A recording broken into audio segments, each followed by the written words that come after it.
सावन लग गे रे संगी, आगे पानी बादल के दिन। हरियर हरियर धरती हंसते, महके माटी के सुगंध बिन। रिम झिम पानी बरसे, नदियाँ भर गे धीरे धीरे। धान बोवैया खेत उतरे, गूंजे गीत गाँव के तीरे।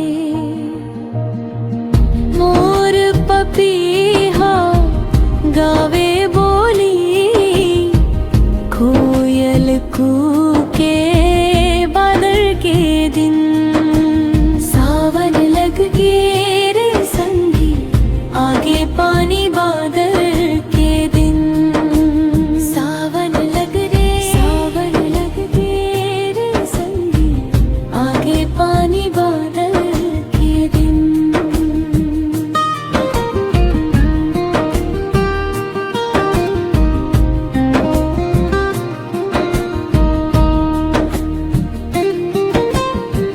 झूला झूले माया के जोड़ी,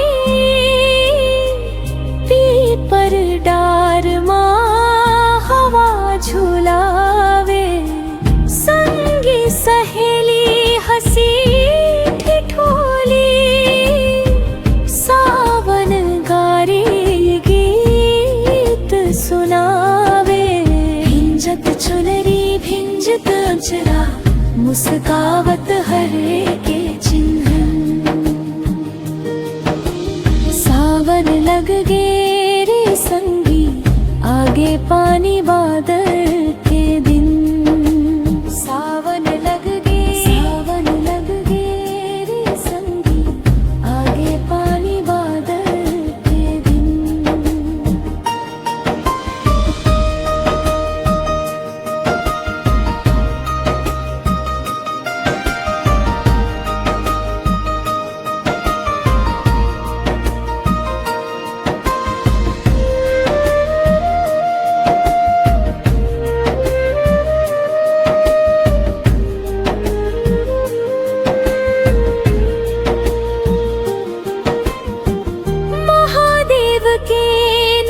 जपाबो बेल चढ़ाबो भोले बाबा। डमरू बाजे मन हर्षावे, पूरा होवे सबके चाहा। भक्ति रंग माँ रंग जाबो, मिलके गाबो हरे करी।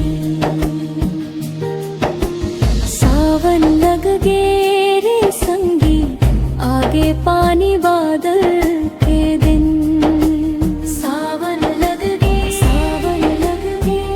रे संगी, आगे पानी बादल के दिन।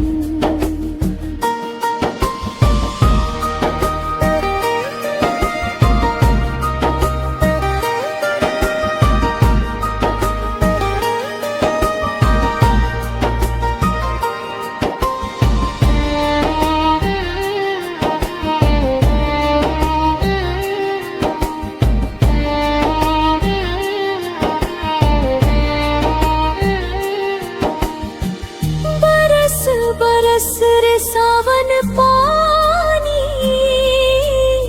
सुख समृद्धि ले भर दे आंगन। माया खुशहाली रहे, महकत रहे मोर छत्तीसगढ़ धरती धन। सावन लग गे रे संगी, आगे पानी बादल के दिन। सावन लग गे रे संगी, आगे पानी बादल के दिन।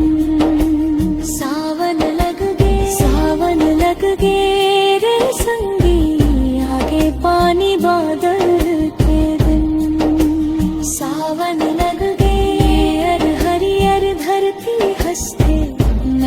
माटी के सुगंध पे